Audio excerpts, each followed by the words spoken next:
ഇന്നലെ നമ്മുടെ ശബരിമല തന്ത്രിയായിട്ടുള്ള കണ്ഠരര് രാജീവർക്ക് ജാമ്യം ലഭിച്ചിരിക്കുകയാണ്. ജാമ്യം ലഭിച്ചു എന്നുള്ളത് മാത്രമല്ല, യഥാർത്ഥത്തിൽ ആ ഉത്തരവിൽ പറഞ്ഞേക്കണത് ഒരു തെളിവിൻ്റെ ഒരു കണിക പോലും, ഒരു ചെറിയൊരു അംശം പോലും SITക്ക് സ്പെഷ്യൽ ഇൻവെസ്റ്റിഗേഷൻ ടീമിന് കണ്ടെത്താനായിട്ടില്ല എന്നുള്ളതാണ് പറഞ്ഞേക്കണത്. അപ്പോൾ ഒരു അയോട്ട ഓഫ് എവിഡൻസ് പോലും ഈ കണ്ടെടുത്താനായിട്ടില്ല എന്നുള്ളതാണ് പറഞ്ഞേക്കുന്നത്. അപ്പോൾ ആ ഉത്തരവിൻ്റെ അടിസ്ഥാനത്തിൽ എല്ലാവരും തന്നെ തന്ത്രിയുടെ അറസ്റ്റ് നിയമവിരുദ്ധമായിരുന്നു എന്നുള്ള ന്യായീകരണത്തിൻ്റെ തിരക്കിലാണ്. ഇത് ന്യായീകരിക്കുമ്പോൾ തന്നെ എനിക്ക് എൻ്റെ പ്രിയപ്പെട്ട പ്രേക്ഷകരോട് ഞാൻ നേരത്തെ തന്നെ പറഞ്ഞിരുന്നു, ഇത് അദ്ദേഹം ശിക്ഷിക്കപ്പെടുമെന്നോ അദ്ദേഹം കൺവിക്റ്റ് ചെയ്യപ്പെടുമെന്നോ ഒന്നും ഞാൻ ഒരിക്കലും വിചാരിച്ചിരുന്നില്ല. കാരണം അങ്ങനെയൊന്നും വിചാരിക്കാവുന്ന ഒരു സിറ്റുവേഷനല്ല നമുക്കിവിടെ ഉള്ളത്. പക്ഷേ ഇങ്ങനെ ന്യായീകരിക്കുന്നവരോട് എനിക്ക് ചെറിയ ചോദ്യം ചോദിക്കാനുള്ളത്, ഇത് ശ്രീകുമാർ എന്ന് പറയുന്ന മറ്റൊരു ഉദ്യോഗസ്ഥൻ കൂടി ഇതുപോലെ അറസ്റ്റ് ചെയ്യപ്പെട്ടപ്പോൾ ജാമ്യം കൊടുത്തപ്പോൾ ഏതാണ്ട് ഇതേപോലെ തന്നെയുള്ള പല പരാമർശങ്ങളൊക്കെ തന്നെ കോടതി വിധികളിൽ ഉണ്ടായിട്ടുണ്ട്. കൂടാതെ ഇനിയിപ്പോൾ ആർക്കെങ്കിലുമൊക്കെ ജാമ്യം കൊടുക്കുമ്പോഴും ഇത്തരത്തിലുള്ള വിധികളൊക്കെ പരാമർശങ്ങളൊക്കെ തന്നെ ഉണ്ടാകാനുള്ള സാധ്യതകളുണ്ട്. അപ്പോൾ അങ്ങനെ സാധ്യതകളുള്ളപ്പോൾ നമ്മൾ അതെല്ലാം തന്നെ ഇത്തരത്തിൽ തന്നെ കണക്ക് കൂട്ടുമോ എന്നുള്ളതാണ് എൻ്റെ ചോദ്യം. പലപ്പോഴും നമ്മൾ അങ്ങനെയൊന്നും കണക്ക് കൂട്ടാറില്ല. കാരണം SNC ലാവ്ലിൻ കേസിൽ പിണറായി വിജയനെ കുറ്റമുക്തനാക്കി എന്ന് ഹൈക്കോടതി വിധിച്ചിട്ട് പോലും നമ്മൾ യഥാർത്ഥത്തിൽ അതൊന്നും അംഗീകരിക്കാൻ തയ്യാറല്ല എന്നുള്ളതാണ് വാസ്തവം. അത് പക്ഷേ ഓരോ വിധികളെയും ഓരോ രീതിയിൽ കാണാനുള്ള സൗകര്യമൊക്കെ എല്ലാവർക്കും ഉണ്ട്. പക്ഷെ പ്രധാനപ്പെട്ടൊരു കാര്യം എന്താണ്, ഇതിൻ്റെ പിന്നിലുള്ള പ്രശ്നം, ഇത് തെളിവുകളോടുകൂടി ചിലപ്പോൾ സമർത്ഥിക്കാൻ കഴിഞ്ഞോ ഇല്ലയോ എന്നൊക്കെ ഉള്ളത് രണ്ടാമത് നിൽക്കുമ്പോൾ പോലും ഉള്ള പ്രധാനപ്പെട്ട കാര്യം, ഇതിൻ്റെ പിന്നിലുള്ള ധാർമ്മികതയാണ് ചോദ്യം ചെയ്യപ്പെടുന്നത്. ഇപ്പം തന്നെ ഇതിൽ 2 കോടി രൂപയോളം വലിയ ആസ്തിയുണ്ട് ഈ പറയുന്ന തന്ത്രി കണ്ഠരര് രാജീവരെന്ന് പറഞ്ഞാൽ കോടതി ചോദിച്ചേക്കുന്നത് വലിയ ഒരു ഹ്യൂജ് എമൗണ്ട് ഓഫ് ദക്ഷിണയല്ലേ ശബരിമലയിൽ നിന്ന് കിട്ടിക്കൊണ്ടിരിക്കുന്നത്, അതുകൊണ്ട് പണമുണ്ടായി എന്നുള്ളതിന് നമ്മൾ എങ്ങനെ ഇതുമായി ബന്ധിപ്പിക്കും എന്നുള്ളതൊക്കെയാണ് ചോദിക്കുന്നത്.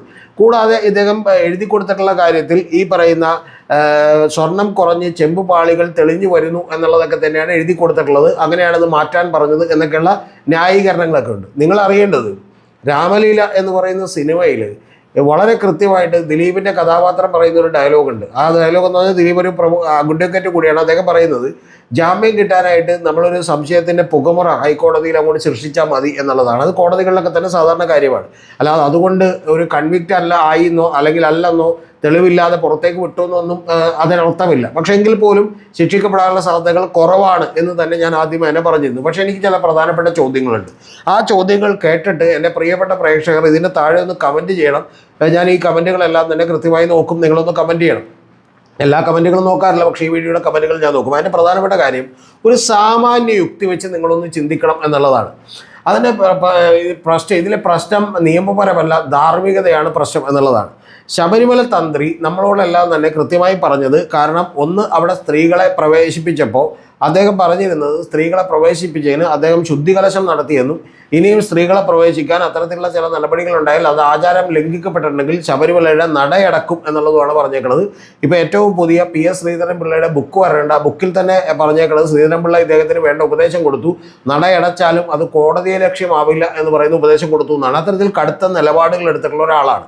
അപ്പോൾ അങ്ങനെ കടുത്ത നിലപാടുകൾ എടുത്തിട്ടുള്ള ഒരാൾ ഈ പറയുന്ന കാര്യത്തിൽ, അതായത് ഈ സ്വർണം കട്ടുകൊണ്ട് പോയി അയ്യപ്പൻ്റെ എന്ന് പറയുന്ന കാര്യത്തിൽ പോലും അദ്ദേഹത്തിന് എവിടെയെങ്കിലും നമ്മളൊരു ധാർമ്മിക രോഷം കൊള്ളുകയോ അല്ലെങ്കിൽ അതിൻ്റെ പുറത്ത് ഇവരെല്ലാം തന്നെ കുറ്റക്കാരെയൊക്കെ തന്നെ ശിക്ഷിക്കണമെന്ന് പറയുകയോ ഉണ്ണികൃഷ്ണൻ നമ്പൂതിരിയെ തള്ളിപ്പറയുകയോ ഒക്കെ ചെയ്യുന്നത് നമ്മൾ ആരെങ്കിലും കേട്ടിട്ടുണ്ടോ എന്നുള്ളതാണ് ഒന്നാമത്തെ ചോദ്യം. അങ്ങനെ കേട്ടിട്ടില്ല എന്ന് മാത്രമല്ല, ഇപ്പോൾ പോലും അദ്ദേഹം ഈ ഉണ്ണികൃഷ്ണൻ പോറ്റിയെക്കുറിച്ചൊന്നും പറയുന്നില്ല.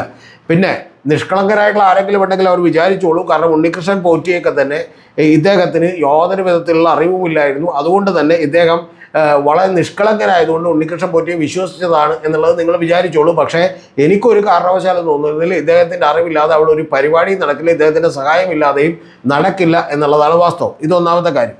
ഇനി രണ്ടാമത്തെ കാര്യം, ഒരു IAS ഉദ്യോഗസ്ഥനായിട്ടുള്ള അവിടെ തന്നെ ഈ പറഞ്ഞ വിജിലൻസ് വിഭാഗം മേധാവിയായിരുന്ന ശബരിമലയിൽ തന്നെ വർക്ക് ചെയ്യുന്ന ഒരാൾ കൃത്യമായിട്ടൊരു ആരോപണം ഉന്നയിച്ചിട്ടുണ്ട്. ആരോപണം, ഈ ശബരിമല മേൽശാന്തിയുടെ മുറിയിൽ വെച്ചിട്ട് ഈ തന്ത്രിയും മേൽശാന്തിയും കൂടി വരുന്ന ഭക്തരുടെ നെറ്റിയിൽ 1 രൂപ തൊട്ടൊട്ടിച്ചു കൊടുക്കുകയും അവരിൽ നിന്ന് ലക്ഷക്കണക്കിന് രൂപ കൈപ്പറ്റുകയും ചെയ്യുകയായിരുന്നു. ഇതറിഞ്ഞിട്ട് ഈ ശബരിമല തന്ത്രിയായിരുന്ന കണ്ഠരര് രാജീവരെ അദ്ദേഹം വിളിക്കുകയും അദ്ദേഹത്തിൻ്റെ റഡാറിൽ പെട്ടതാണെന്ന് ജനം TVയിൽ ഒരു അഭിമുഖത്തിൽ തന്നെ ഒരു ചർച്ചയിൽ അദ്ദേഹം പറയുകയും അദ്ദേഹത്തെ വിളിക്കുകയും ഈ പണി നിങ്ങൾ അവിടെ നിന്ന് ചെയ്യരുത്, ചെയ്താൽ നിങ്ങൾക്കെതിരെ ഇന്ന് വൈകുന്നേരം ഞാൻ FIR ഇടേണ്ടി വരും എന്ന് പറഞ്ഞപ്പോൾ ഇദ്ദേഹം പിൻവാങ്ങുകയും ചെയ്തതാണെന്ന് പറഞ്ഞിട്ടുണ്ട്.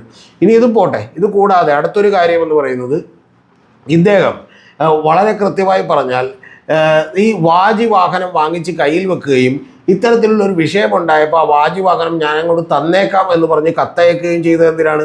ഇദ്ദേഹം യഥാർത്ഥത്തിൽ വാജി വാഹനം മേടിക്കാതിരിക്കേണ്ട ഒരാളല്ലേ? കാരണം ദേവന്റെ സ്വത്താണ്, അത് ഞാൻ കൊണ്ടുപോകുന്നില്ല എന്ന് പറയേണ്ട ഒരു കാര്യമില്ലേ? ഇനി ഇതും പോട്ടെ. കൂടാതെ ഇദ്ദേഹത്തിൻ്റെ മറുപടി മറ്റൊരു കാര്യത്തിൽ എന്താണ്? ഇപ്പോൾ നിങ്ങൾക്കെല്ലാം കാണുന്ന ഒരു ചെറിയ വീഡിയോ ക്ലിപ്പുണ്ട്. ആ വീഡിയോ ക്ലിപ്പിൽ പറയുന്നൊരു കാര്യം, കുട്ടികളില്ലാതിരുന്നിട്ടുള്ള ഒരു വീട്ടമ്മ, അവർ യഥാർത്ഥത്തിൽ കുട്ടികളില്ലാതിരുന്നുകൊണ്ട് എനിക്ക് ഒന്ന് അയ്യപ്പനെ കാണണമെന്ന് പറഞ്ഞ ആഗ്രഹവുമായി ഇദ്ദേഹത്തെ സമീപിക്കുകയും ഇദ്ദേഹം പണം മേടിച്ചുകൊണ്ട് അവരെ കാണാൻ സമ്മതിക്കുകയും കണ്ടാലൊന്നും കുഴപ്പമില്ല, സ്ത്രീകളൊന്നും കയറിയാൽ കുഴപ്പമില്ല എന്ന് പറയുകയും ചെയ്തു എന്നുള്ളതാണ് ഏറ്റവും പ്രധാനപ്പെട്ട കാര്യം. അപ്പോൾ ഇത്തരം കാര്യങ്ങളിലൊക്കെ തന്നെ ഒരു ആത്മാർത്ഥതയില്ലാത്ത, സത്യസന്ധതയില്ലാത്ത നിലപാടുകളാണ് ഇദ്ദേഹം പുലർത്തി പോകുന്നത് എന്നുള്ളതാണ് ഏറ്റവും പ്രധാനപ്പെട്ട കാര്യം. അതുകൊണ്ട് ഈ ക്വസ്റ്റ്യൻ വളരെ ധാർമ്മികമാണ് എന്നുള്ളതാണ്. ഇനി നിങ്ങൾ വിശ്വാസികളാണെങ്കിൽ എൻ്റെ മറ്റൊരു ചോദ്യം കൂടിയുണ്ട്. ഇദ്ദേഹം ഒരു തെറ്റും ചെയ്തിട്ടില്ലെങ്കിൽ അയ്യപ്പൻ എന്ന് പറയുന്ന ദൈവത്തിന് വലിയ ശക്തിയുണ്ട് എന്നാണല്ലോ നിങ്ങളെല്ലാവരും വിശ്വസിക്കുന്നത്. അപ്പം അങ്ങനെ അയ്യപ്പ ദൈവം വിചാരിക്കാതെ ഇദ്ദേഹം ഇത്രയും ദിവസം ജയിലിൽ കിടക്കുമോ എന്നുള്ളത് കൂടിയാണ് എനിക്ക് നിങ്ങളോട് ചോദിക്കാനുള്ളത്. ഈ ചോദ്യങ്ങൾക്ക് നിങ്ങളുടെ അഭിപ്രായങ്ങൾ താഴെ ഒന്ന് കമൻറ്റ് ചെയ്യുക. ഞാൻ തീർച്ചയായിട്ടും എല്ലാം തന്നെ വായിക്കുന്നതായിരിക്കും.